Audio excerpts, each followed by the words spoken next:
कार्तिक माह में सुनी जाने वाली पीपल पतवारी की कहानी। एक समय की बात है, एक गांव में एक गुजरी माई थी। उसने अपनी बहू से कहा कि तू दूध दही बेच कर आ। तो वह दूध दही बेचने गई। कार्तिक का महीना था।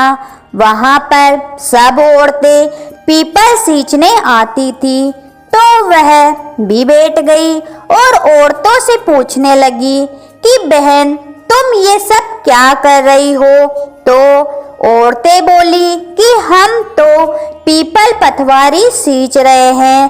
तो उसने पूछा कि इसके सींचने से क्या होता है? औरतों ने जवाब दिया कि इसके करने से अन्न धन मिलता है, वर्षों का पिछड़ा हुआ पति मिलता है।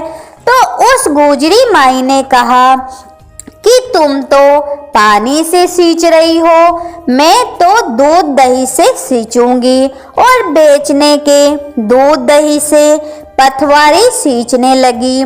उसकी सास रोज कहती कि तू दूध दही बेचकर पैसे लाकर दे। तो उसने कहा, जब कार्तिक का महीना पूरा हो जाएगा तब पैसे लाकर दे दूंगी। और कार्तिक का महीना भी पूरा हो गया। पूनम के दिन गुजरी की बहू पीपल पतवारी के पास धरना देकर बैठ गई। पीपल पतवारी ने पूछा कि तू यहाँ क्यों बैठी है? उसने कहा, मेरी सास दूध दही के पैसे मांगेगी। तो पीपल पतवारी ने कहा, मेरे पास तो पैसे नहीं हैं, ये बाठे डंडे पान पत्ते पड़े हैं, वह ले जा और गुल्लक में रख देना। जब सास ने पूछा, पैसे लाई है? तो गुजरी ने कहा, मैंने पैसे गुल्लक में रख दिए हैं।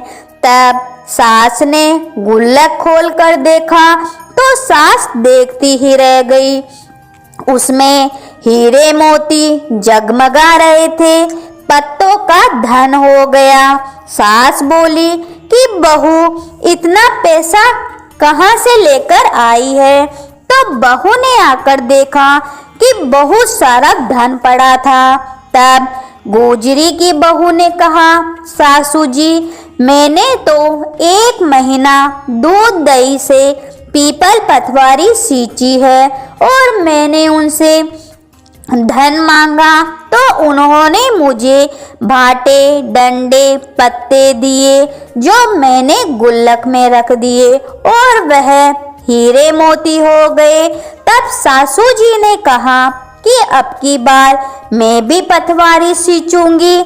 सास दूध दही तो बेच कर आती और हांडी धोकर पीपल पतवारी सींच आती और बहू से कहती कि तू मेरे से पैसे मांग। तो बहू ने कहा कि कभी बहू ने सास से हिसाब मांगा है क्या? सासू जी महीने के आखिर में पीपल पतवारी के पास धरना देकर बैठ गई। तो पीपल पतवारी ने उसे भी डंडे पत्ते पान बाटे दे दिए और कहा, गुल्लक में जाकर रख देना। फिर बहू ने खोलकर देखा तो उसमें कीड़े कचरे हो गए।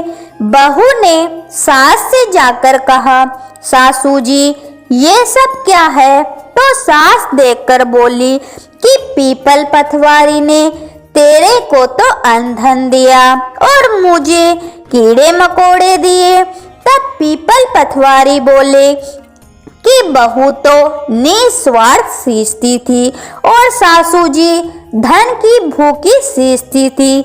इसलिए हे पीपल भगवान, पतवारी माता, जैसा आप बहू पर प्रसन्न हुए वैसा सब पर प्रसन्न होना।